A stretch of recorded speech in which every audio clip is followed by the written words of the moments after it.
இந்த நண்டு உயிரோடு இருக்குது. இதை நம்ம எப்படி நசுக்கிறதுன்னு பார்க்க போகிறோம்.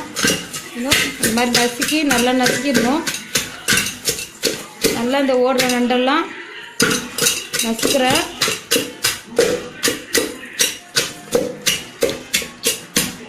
இந்த ரசம் சளி பிடிச்சவங்க சாப்பிட்டா சளி இருக்காது.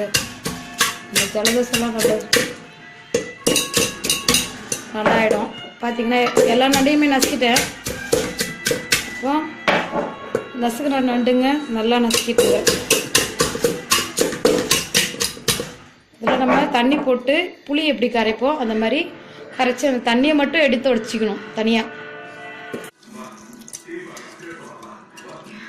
இதை நண்டு நல்லா பாருங்க, புளி கரைக்கிற மாதிரி நம்ம புளி எப்படி கரைப்போம் அது மாதிரி நல்லா கரைச்சி இந்த தண்ணியை மட்டும்தான் நம்ம பிழிஞ்சு எடுக்க போகிறோம். இந்த சக்கை நமக்கு தேவையில்லை. புளி வடிகட்டுறதுல கூட நம்ம வடிகட்டி எடுத்துக்கலாம். வெறும் இந்த தண்ணி மட்டும்தான் நமக்கு தேவைப்படும். நம்ம இதில் வடிகட்டிக்கிறோம்.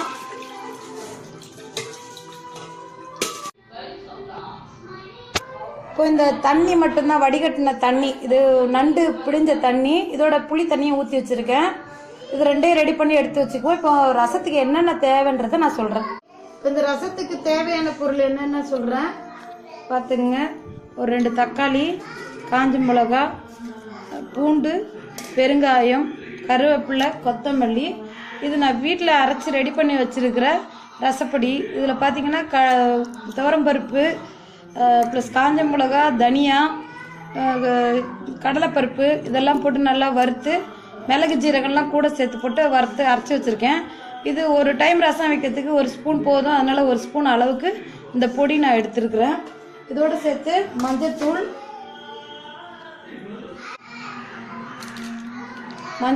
கொஞ்சம் மஞ்சத்தூள், தாளிக்கிறதுக்கு கடுகு, எண்ணெய், தேவையான அளவு ஆயில் ஊற்றிக்கணும். இப்போ பாரு நான் ஆயில் ஊற்றுறேன். ஆயில் ஊற்றிட்டேன். ஆயில் சூடாயிடுச்சு.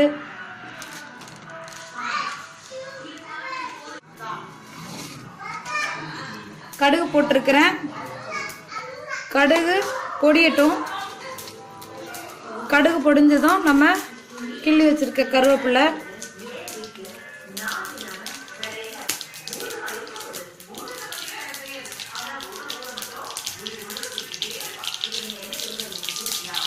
காஞ்ச மிளகா, கருவேப்பிலை,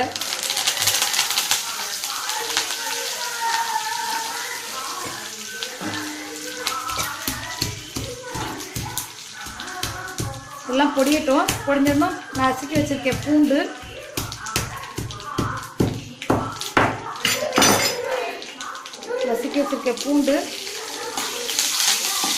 எல்லாம் போட்டு நல்லா பொடியட்டும். கொஞ்சம் வாசனை வரணும்.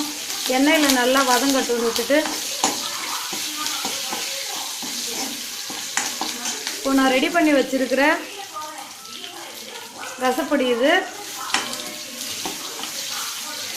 பெருங்காயத்தை போட்டுக்கிறேன். பெருங்காயம், மஞ்சள் தூள்,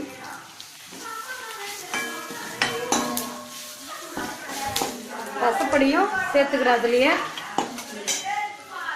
தக்காளி 2, இதே நல்லா தக்காளி 2 புளிஞ்சு விட்டுருங்க.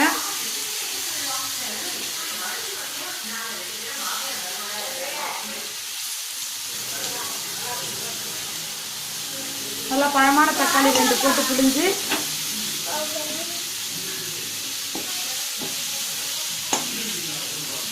இதை நல்லா வதக்கிடணும். நம்ம தேவையான அளவு உப்பு முன்னாடியே சேர்த்துக்கலாம். ஏன்னா உப்பு போட்டால் தான் நல்லா வதங்கும்.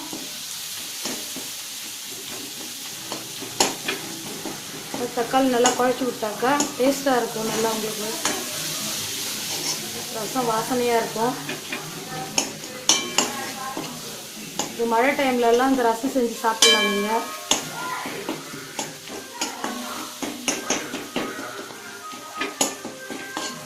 ஓகே, நம்ம கொத்தமல்லி எடுத்து வச்சுருக்கோம். இந்த கொத்தமல்லியும் போட்டுடுறோம்.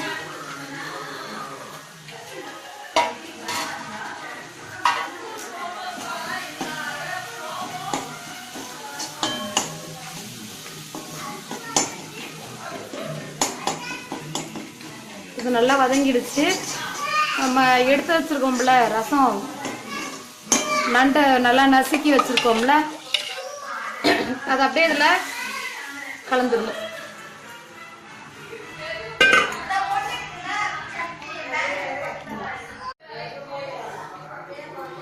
ரசம் பார்த்தீங்கன்னா சுற்றி நுர வருது. நுர வரும்போதே இறக்கிடலாம் ரசத்தை. இன்னும் இங்கே கொஞ்சம் சைட்லலாம் நுர வரணும். நுர வந்ததும் இறக்கி பரிமாற வேண்டியதுதான். சூப்பரான நண்டு ரசம். இது சாப்பிட்டு பாருங்க. இது உங்களுக்கு பிடிச்சிருந்தா லைக் பண்ணுங்க.